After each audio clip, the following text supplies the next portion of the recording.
most original talk radio station anywhere. We are LA Talk Radio at latalkradio.com.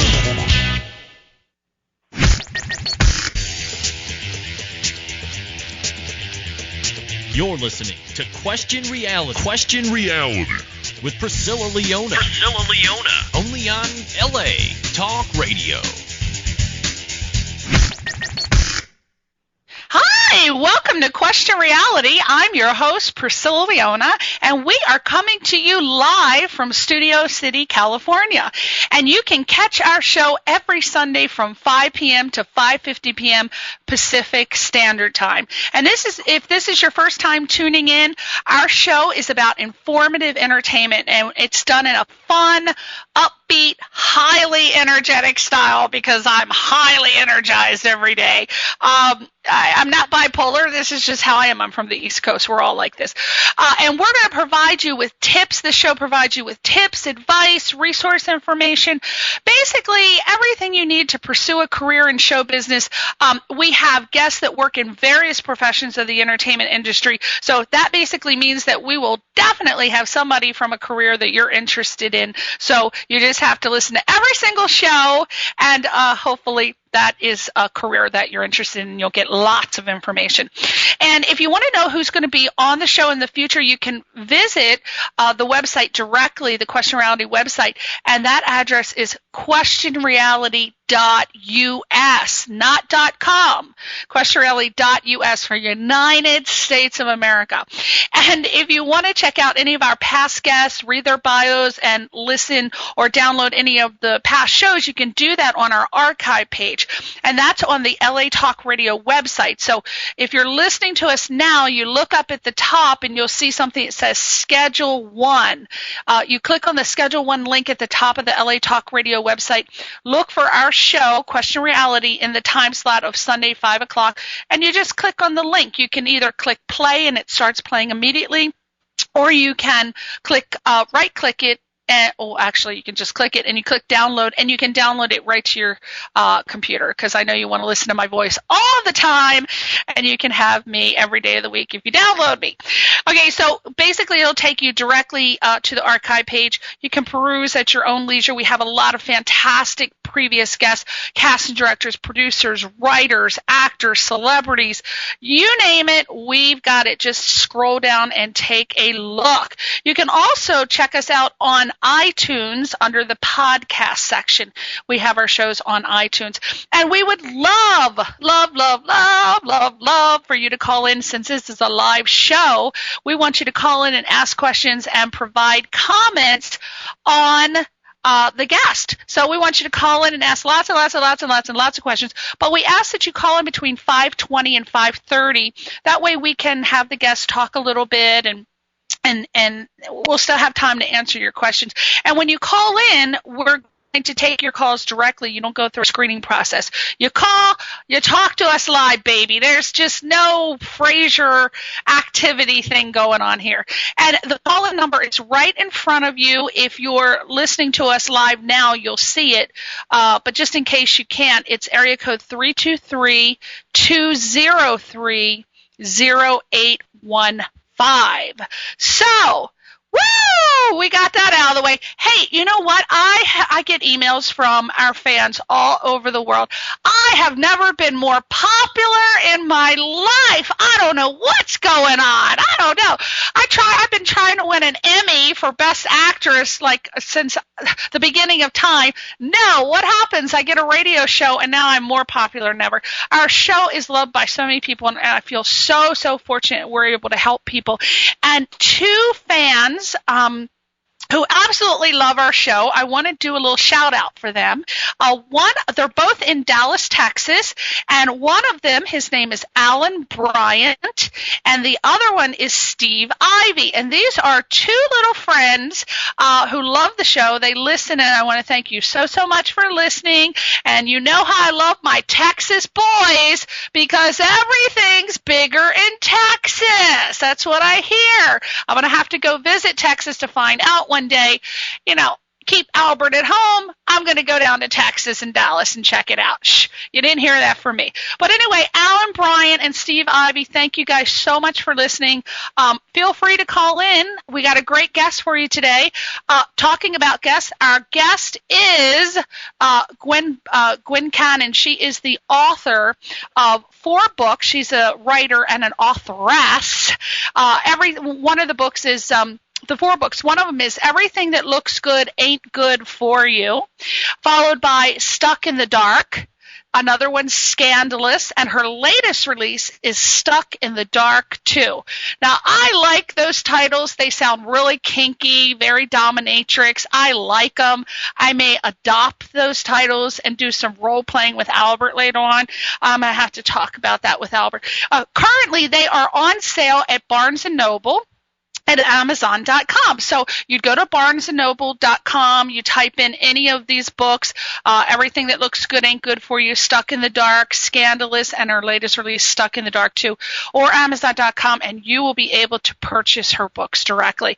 And Gwen, she's just amazing. She loves to motivate and inspire readers through her books. And of course, we all inspire and motivate people in our own ways. She happens to do it through her books. And growing up in the ghetto, these are her words. Growing up in the ghetto, she says, I didn't want to become a product of my environment. I continued my education and obtained my bachelor's degree and my MBA from Cornerstone University. And that is just incredible, amazing. This is definitely a story that we are going to love to hear.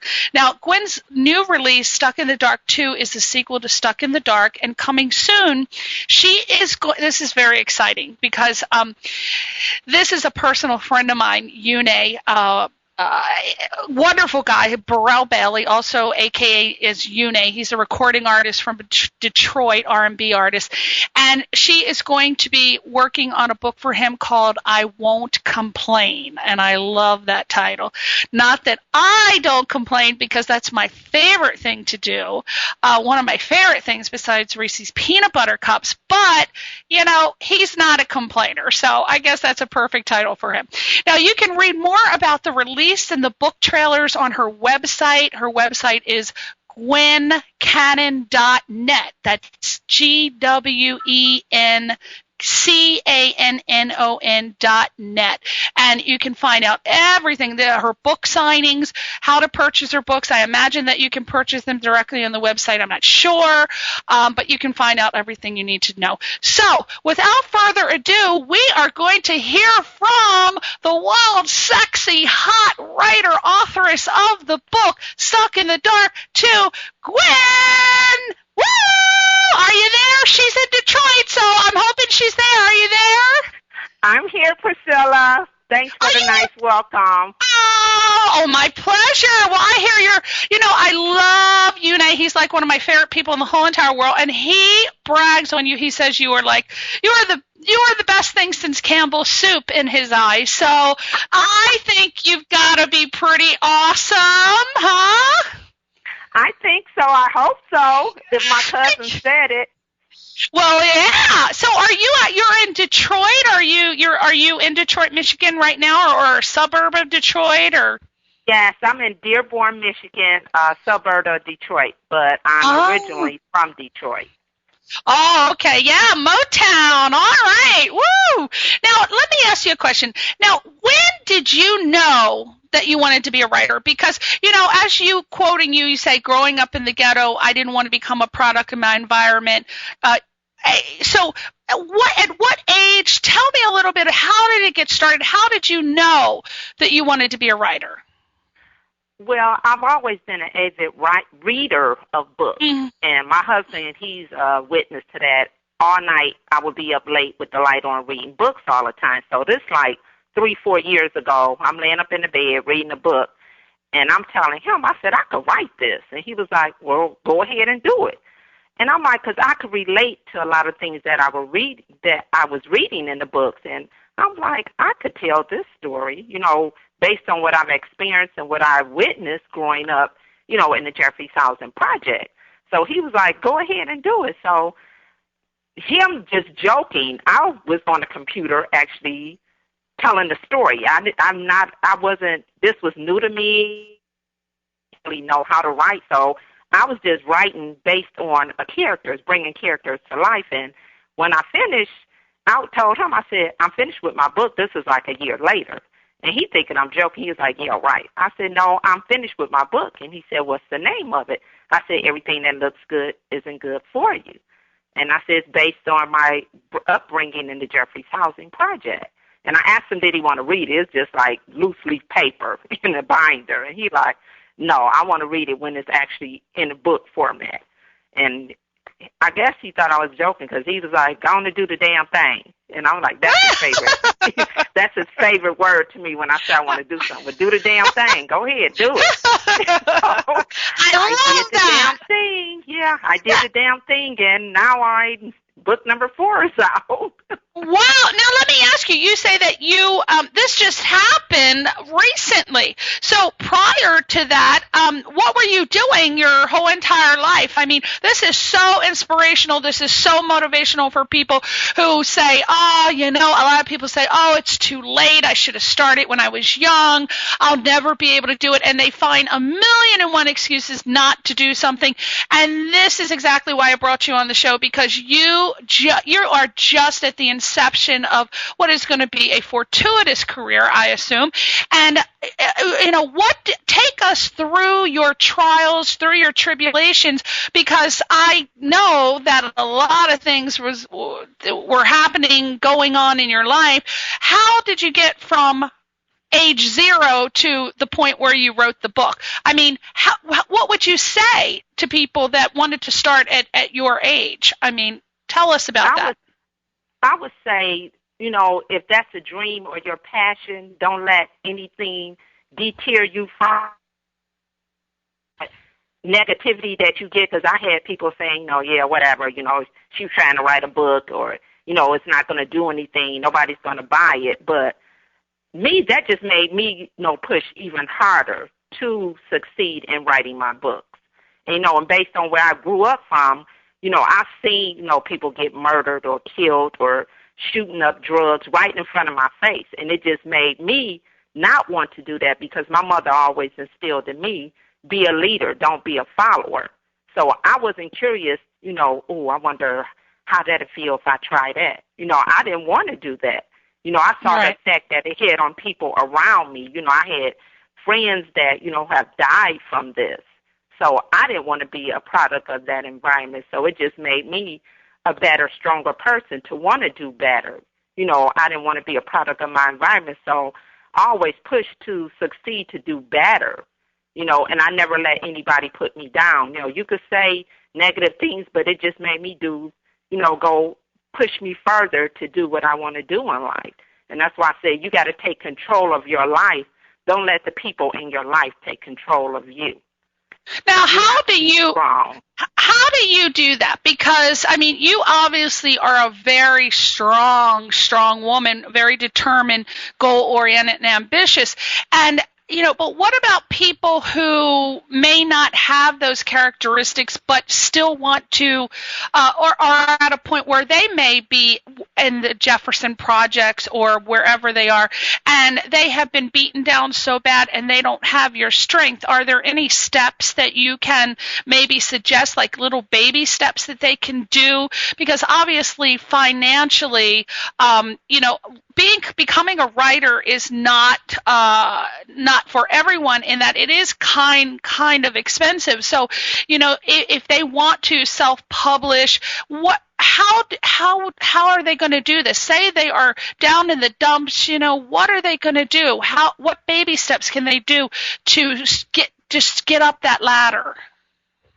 I would say, that person that you can't have that mindset like, I'm down in the dumps, I can't do it. You got to take control of what you want to do. If you have that dream and that passion, no matter who's trying to pull you down, and people, you're going to go find people in your life as you're crawling up that wall, someone's always trying to pull you back down. You got to have that strength and determination, and with prayer, pray to God, pray, and you can do it. It's going to be hard, because it was hard for me. But, I had my Goliath sitting right there with me, my husband, and he pushes me forward. He makes me feel determined that, I can do this no matter what nobody says. And I have that mentality. I don't care what you say about me, but you're not going to tear my self-esteem down. And you have to be strong. And I know it's people out there that, are struggling, saying they can't do it, but you just got to be strong and just pray. You can do it, and don't get them negative people out your life. Don't, stay around negative people. Put yourself in the presence of positive people, because you need that positive energy to push you forward. Now, prior to you deciding, having this epiphany that you wanted to become a writer, what is your background? My background, I have a bachelor's degree in management and an MBA in business administration. And I'm a release analyst for an automotive industry. Okay. So you finished high school, you said, I am going on to college. Now, for people out there who may not, I don't know what your financial background is, but, if your parents were able to afford to put you through school, but, what if it's a situation where they, if they have to drop out of school, if they are in the, Jefferson projects or whatever projects or a poor income family and they can't afford to go to school, do you still think that they can achieve their dream of becoming a writer? Yes, because I was actually born and raised there. My mother lived there for 54 years, and she couldn't afford to send us through college. We applied, you can apply for different loans. They have grants for low-income families, which is what I applied for, and, you have different educational loans that you can apply for. At the end result, you're probably going to have a balance that you got to pay back, but it's worth it to me, to get that degree behind you. And that's what I had to do. I didn't come from, a established family or anything. We had to struggle, where we were at. Right. And it is a struggle, in that environment because you have your peers that are there that's going to try and tear you down anyway. Right. And I faced that daily. I was in fights, girls, wanting to fight me all the time. And that's the environment that I grew up in, and it just made me a stronger person. Yeah. Because they're going to try and, tear your self-esteem down and everything.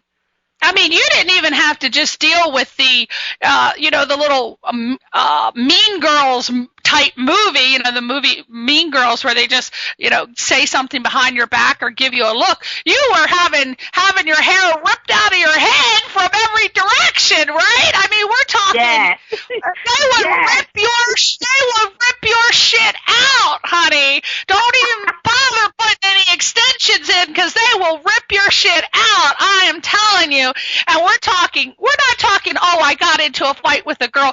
I mean, you're talking L.A., Beverly Hills, you get into a fight with a girl. It's like, whatever. Okay, whatever. We're talking, Gwen was whipping some ass up and down the street. We're talking fist punching and kicking and scratching and stomping because that's what you had to do. And that's a negative environment. Now, if you can beat yourself up out of that environment, if she can do it, if your ass is sitting here in L.A. and Beverly Hills, that you can do it. So that's my point. You worked yourself up. You had people physically and mentally beating you down every day, and you did it. You got out, and that is something that you should be commended for. You are definitely a person that should be admired and respected. You are definitely a little heroine for sure. Thank you. That's the female version of next door to me. I didn't live in. Oh my God! I would never survive the ghetto. She didn't. Because you described everything too. I'm like, wow. Well, did she say next door to me? No, but I'm a director, so I have the ability. You just give me words, and I can visualize exactly what's going on. And, I mean, hey, I was watching Good Times. Come on now. I watched Good Times. I know what's going on. I watched the Jeffersons. I know what's happening. I am down with the people now, Gwen. I know. You brought back memories. Oh, no. Now I'm going to have you to cause now you're going to have nightmares tonight about getting your ass beat in the 6th grade, right? Hey, let me tell you, I might have grown up in Connecticut, but I got into a couple fights back in the day because I was a hot tamale. I was looking like Marilyn Monroe, and those bitches were jealous of my ass. They were. I swear, they got a hold of I got in a fight with this one girl. I don't know. She grabbed my hair and ripped me off the nightclub because she said I was eyeing up her boyfriend. I had never been in a fight before. I was like, oh, hell no, you are not going to grab my hair. So you just learned to fight. I just started swinging. I didn't know what I was doing. I was like, oh, hell no. But she just pulled chunks out. I was like bald for a week. But, I got my teeth in her side and ripped it out. So, she had me in a headlock. I didn't know what else to do. I was like, oh, Lord have mercy. Oh, I just bought these earrings. Oh, but see, so I know you have definitely come from adversity. So you are someone to definitely be admired for sure. So you said you started reading these books a couple years ago. Now, why don't you tell us because you said, I started reading these books and I was like, I know what this is about. I can relate to this stuff. Why don't you tell us some of the books that you were actually reading that, was the catalyst for you making that decision to become a writer? I have a few authors that are my favorite authors that, I read, like Terry Woods. I was always reading her book, Nikki Turner, Terry McMillan, Sister Soldier, Elin Harris, rest his soul. He's deceased now. And it's just like I could relate to everything that was in the book. Or I knew somebody like this. Or like, wow, I knew somebody that actually went through this. And it was like they were telling a story about me or somebody I knew, which it couldn't have been me because they don't know me. But I'm sure everyone can relate to something in a book that they read. And it was learning lessons in those books. And in my books, it's a learning lesson in each book, that someone can relate with, and, there's a lesson to be learned. Well, and the thing is that when you read books that you can relate to, it's an extra little bit of motivation and inspiration. It gives you that energy that you need to say, hey, I can do that. A lot of people, perfect example, but it's not as easy as people think it is. For example, you don't know how many people I watch shows with, television, movies, whatever it is, go to plays, and they're not in the entertainment business, and they say, oh my God, that is so easy. I could do that. Oh, he couldn't act. Oh, she can't act. Oh, I could do that. It is so not easy. You really, really, really, really got to know the basics, of anything. You got to know your building blocks. You got to have your tools to do anything. Now, my question to you is, since, you have your bachelor's degree, you got your EA, and you did not get these writing building blocks, how did you just get yourself on the computer or start writing? How did you know how to format a book? How did you know about layout and style and all that? And I really didn't, Priscilla, because, like, I know a lot of people say I'm going to write a book, but I guess everyone can't write a book and, tell a story because, like you said, it got to be the layout, the format. So when I wrote my first one, I kept reading it over and over, going back. I go back and change it, like, so that it'll flow so everyone I wanted them to get a vivid picture when they're reading a book that they can actually see the young lady in the club dancing or the guy smacking her upside her head.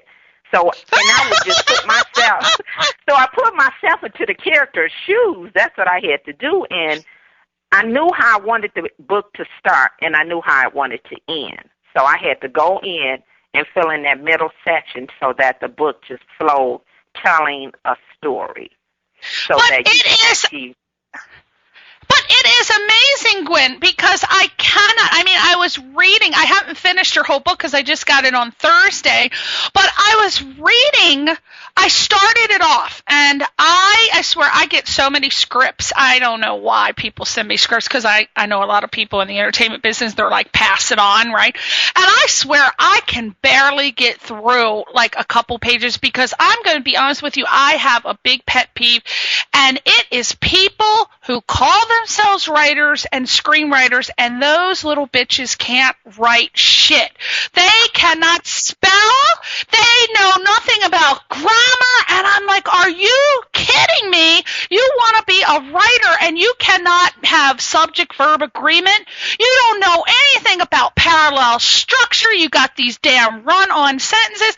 I will not go past the first page. I put a big old red mark on it, and I send it back, and I say, no, start over. So, but I was reading I started reading yours, and I'm like, oh my God, this is really good. You know, you started a path. You got to captivate. You got to capture, as with anything, you got to capture people in the very beginning. And I'm the type of person, a lot of people don't do this, but I'm the type of person that likes to read the prologue.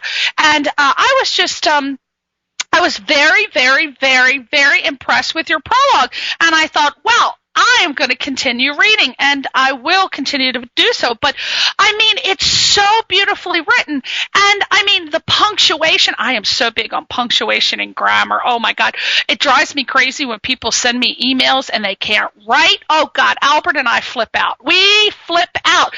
And I was just so impressed. I'm like, oh, yes, she used that correctly. Oh, yeah, that was because if it's not punctuated properly, people don't realize you lose the whole meaning. You can lose the whole meaning. You can lose a whole sentence can be lost because of that. And this is just so beautifully written. So my question is, after you finished writing this, did you have an editor, a professional editor, go over your work and correct it? Or is this really from you, beginning, middle, and end, with nobody editing this? Yes, I did have a professional editor go through and edit the book, and I would suggest that with any author. I mean, what may sound good and flow right to you while you're reading and writing it, you know, but your audience is who you want to get the attention to, and so I would suggest a professional editor. You know, like Correct. I said, it sounded good to me when I read it. You know, but when my editor went through, okay, you got to use this verb in place of this. No, and I was like, oh, okay, you're right. I did use the wrong verb, or, you know, this isn't flowing right. Yeah, so I highly suggest that. Right, okay, all right, so you're not as perfect as I thought you were. I like that now. Now you're more real to me, because I'm like, oh, hell, she is like, so the editor basically did a great job, because I have not been irritated once, and I'm on like the third page. So I have not found any grammatical errors. We're talking, I got A's in school for English, and I'm a stickler for that. So whoever that editor was, man, you got to give them their props. You got to give them some coin. Is what you got to give them. I hope you paid them well, because it's did a very good job so far. So here's my question now. Do you have a literary agent? No, and I'm looking for one, Priscilla. I know you literary agent. Now, see, this is why I ask you this question, because you do not need to have a literary agent to self-publish. You can do it on your own, people. A lot of my friends who want to be writers, they say, well, I can't really do anything with my career because I don't have a literary agent. How am I going to publish my book? And I'm like, have you ever heard of self-publishing? So a lot of people think that they cannot become writers, they cannot do a book because they don't have a literary agent. Well, you don't have a literary agent. I know you're at the point now where you definitely need one, but prior to that, you self-published. I want you to tell our audience, one, was it expensive to self-publish? And take us through the steps. How does one self-publish? Give me A, B, C, 1, 2, 3. once you get your manuscript completed and edited, you can either go online, look for a publishing company, or you can actually look for a print-on-demand company, which is you'll send your manuscript to them. They'll format it, put it in book print for you. They send it off to Barnes & Noble, Amazon.com, get it on all the main bookstore websites for you, and it's not expensive. That's what are we talking here? I don't need you to tell me exact figure, but between what, 500 and 1,000? Does it cost for editing, and then per book? Can you break it down? How much? It's between $500 and $1,100. Oh, that's not bad at all. Is that contingent with how many books? Do they say you'll from 500 to 1,100 you'll get 500 books published, or what?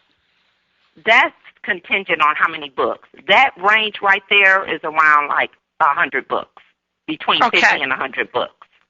And what's really great, you said they also will they take on the responsibility to put it out on Barnes & Noble and Amazon for you. You don't have to do anything.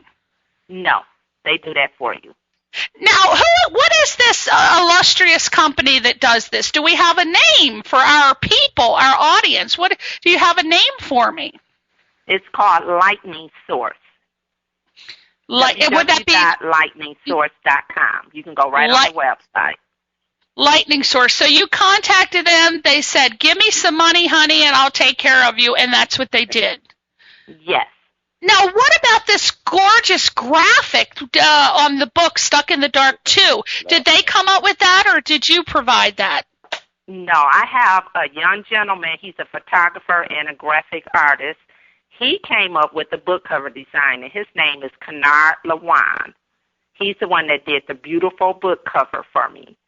Yeah, that's gorgeous. Oh, he provided the model too. Yeah, she's hot. Yeah. And that's really nice. And I really think that was just done very tastefully too. I love that. Yeah, he did the last book. That was my first time using him, and I was very pleased with his work. Wow. Now does he have a website? We want to give a little recognition to him. Does he have a website? www.Kennard, Kennard, last name Lewan, LAJUAN.com. Excellent. All right. I tell you, I'm going to call him if I need any graphic work done. That's just beautiful stuff. Now, what advice would you give to someone who didn't have an agent and wanted to self-publish beside going to Lightning Source? You know, of course, you got to save up your money. You got to, what you've said so far, you got to write your manuscript, get it. So far, you got to write your manuscript. You got to get an editor. You got to save up $500 to $1,100. You got to contact lightningsource.com. You got to contact Kennard to get your graphic done. Only contact Kennard. And then you send it off, and they shoot them off to Barnes & Noble and Amazon.com, which is where your books are. Now, say, for example, they say, okay, it's available on Barnes & Noble at BarnesandNoble.com and Amazon.com, and you've only paid the $500 to $1,100 for the 100 books. Say all of a sudden lightning strikes and you get a massive order for 1,000 books. Does Lightning Source come back to you and say, hey, you need to send us more money because we got a massive order? No, they wouldn't order it from Lightning Source. If they had a massive order through Barnes & Noble, that would be good for me because Barnes & Noble will actually stock it on their shelves then. Right, so now, yeah, that's what order it online. Yeah, that's what I'm saying. So what I'm saying is since you already paid Lightning Source and that was inclusive in the price for them to send it to Barnes & Noble and Amazon, they've already sent it off. It's all set up. They can buy your book at Barnes & Noble and Amazon.com. And say, for example, now you only paid Lightning Source the $500 to $1,100 for the 100 books, right? So what I'm saying is they only made 100 books. So if Amazon gets an order for 1,000 books, who pays for those 1,000 books to be made? Do they come back to you and say, we need you to pay to produce more books, or does Amazon or Barnes and Noble pick up that price? Amazon and Barnes and Noble picks up the price. The 100 books that they send me is my shipment. That comes directly to me. I see. For me to market and sell personally. I see. And then Barnes and Noble and Amazon make their money by taking a percentage when someone orders the book online. Is that right? That's correct. Okay. Excellent. All right. Now, what we named some of your favorite authors. I also hear that you write poetry. Now, do you have anything published? Do you have anything published on the poetry end? I have 2 of my poems are actually in my other book, Scandalous. I have 2 of my poems there. That are listed in Scandalous. If they pick up Scandalous, 2 of my poems are there. One is titled Black Man, which is one of my favorites. I like that poem. Oh, I think I rented a porno, Black Man. Is that where you got it from? Well, if I read it to you, you would think it was like that. Okay. And what's your other one called? Mama, Mama, can you hear me calling out to you? Oh, okay. And they're incorporated within this book, Scandalous, which is an actual book about something, and you just incorporate the poems. Okay. All right. So you guys have to pick up Scandalous if you want to read some dirty poetry. All right. Hey, can they also check it out on your website? Do you have the poetry on your website? Some writers put their poetry on their website. Do you have it on there? No, but that's a good idea, Priscilla. I think I'm going to put Black Man on my website. Oh, yes, you have to. Sample of my poetry. Well, you got to put Black Man for next Friday night, from when Albert and I have our date night. I want that up by next Friday so I can put on my lingerie and get all pumped up for it, all right? All right, yeah, so do that.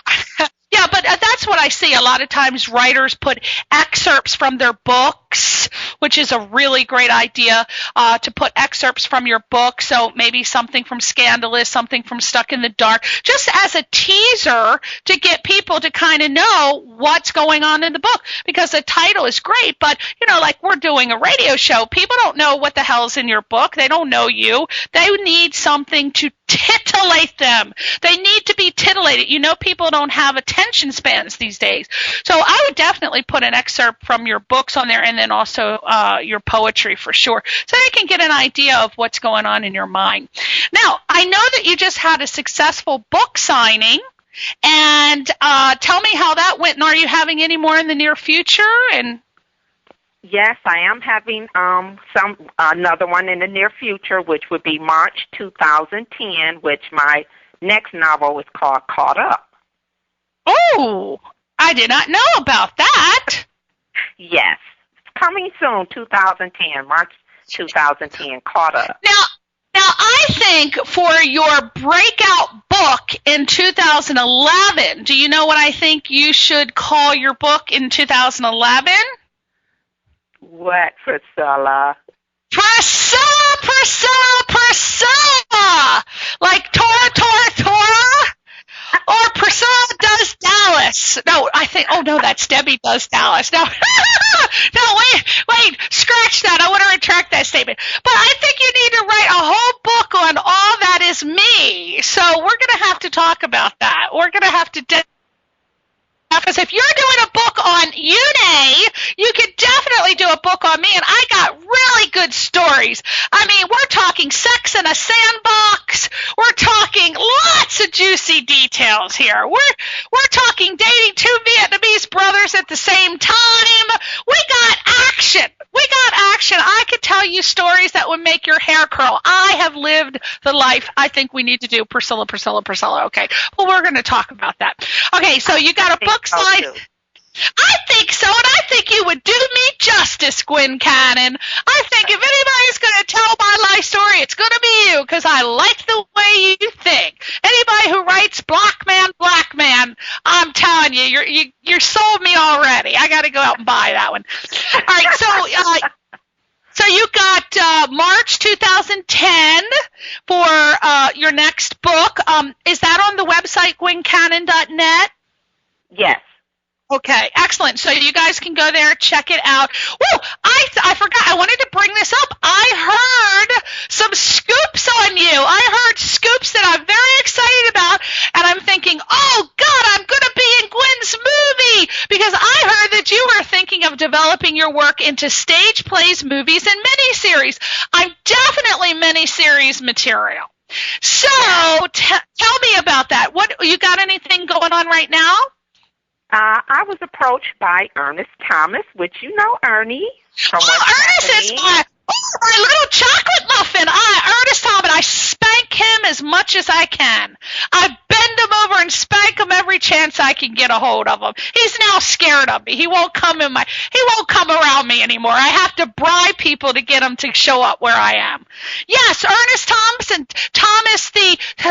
we're talking about Ernest Thomas. He was the star of a show that was on in 75 to 80 called What's Happening, and then happening now. He was the star of he's one of the stars on Everybody Hates Chris. He played Mr. Omar.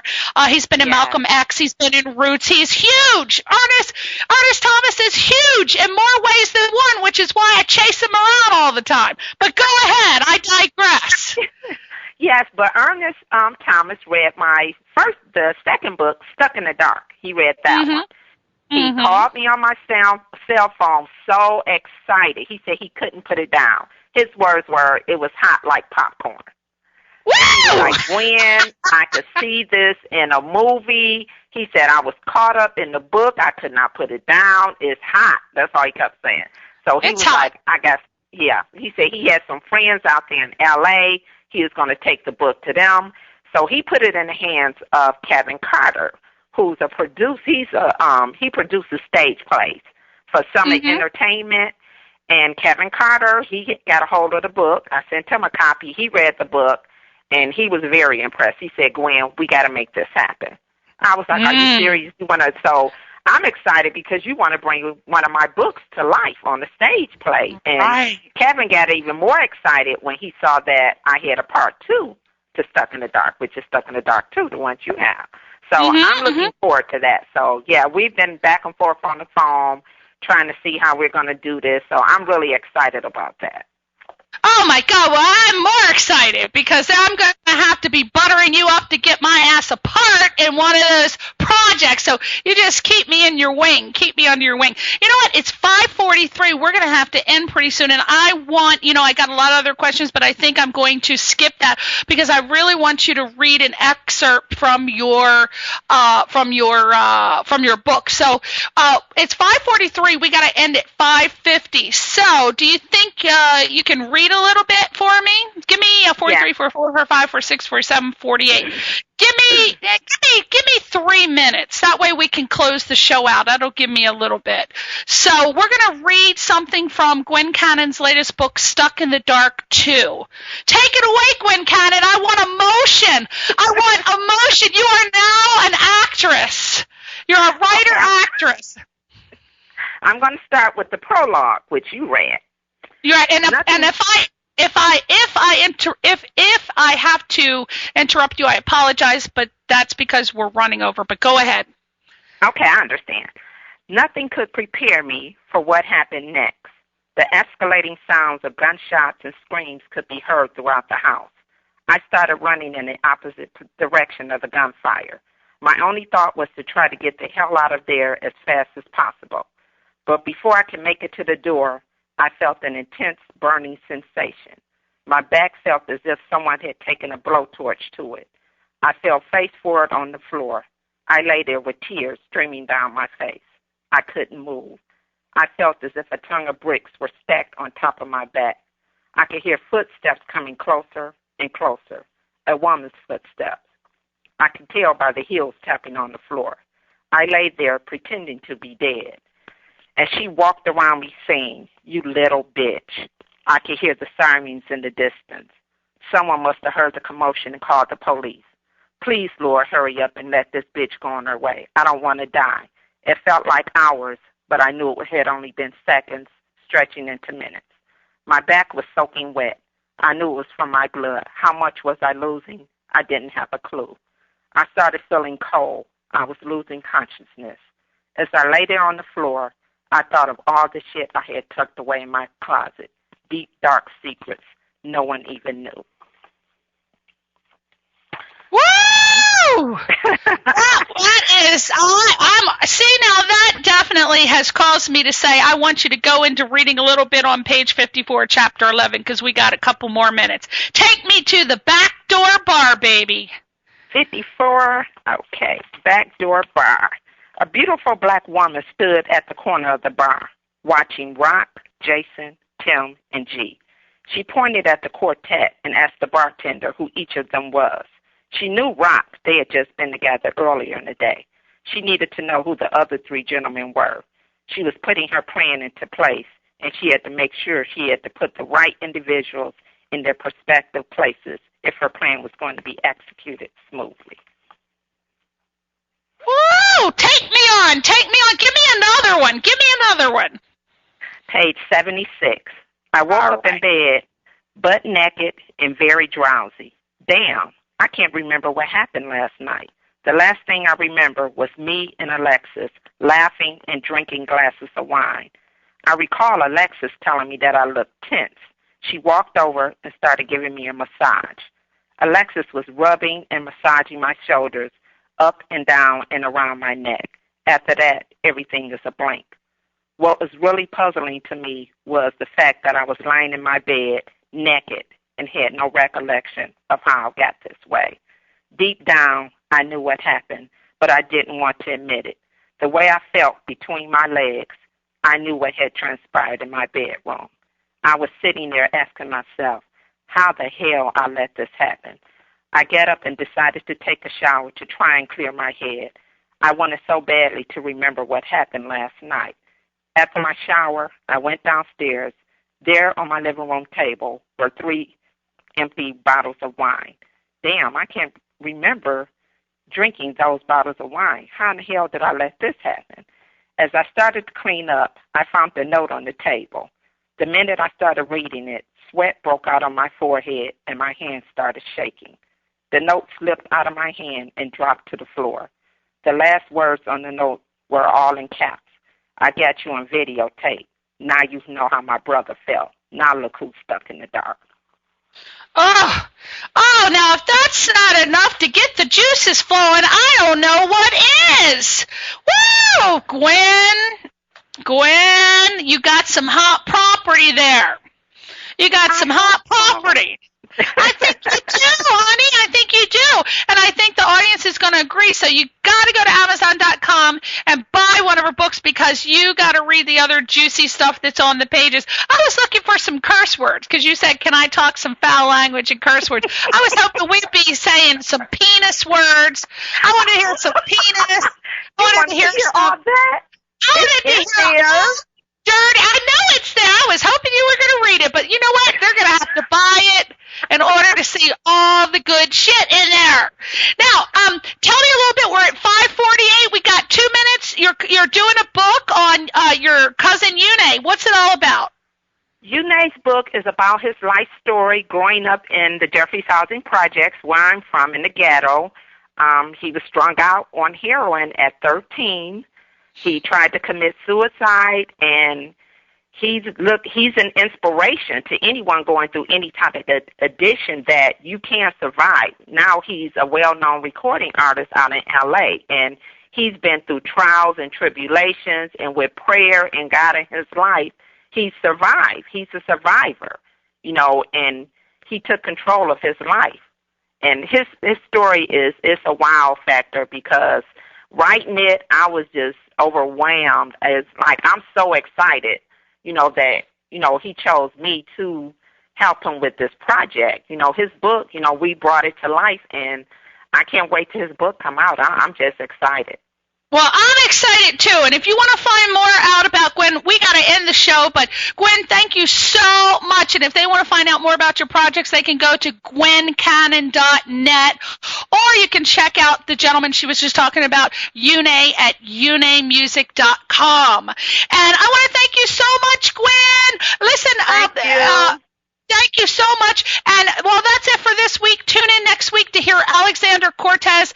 He just came off of a sold-out Tony Award-winning Broadway run with Liza Minnelli, and he was starring as one of her four intricate harmonists, the Williams brother, during the second act of Liza's at the Palace. So we're going to get some scoops on Liza Minnelli next week on Question Reality.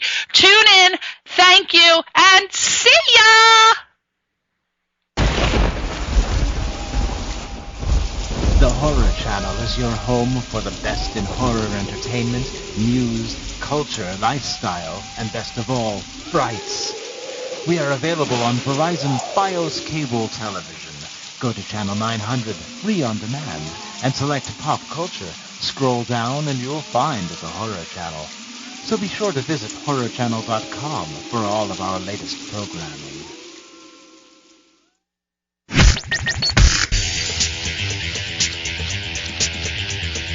You're listening to Question Reality. Question Reality with Priscilla Leona. Only on LA Talk Radio.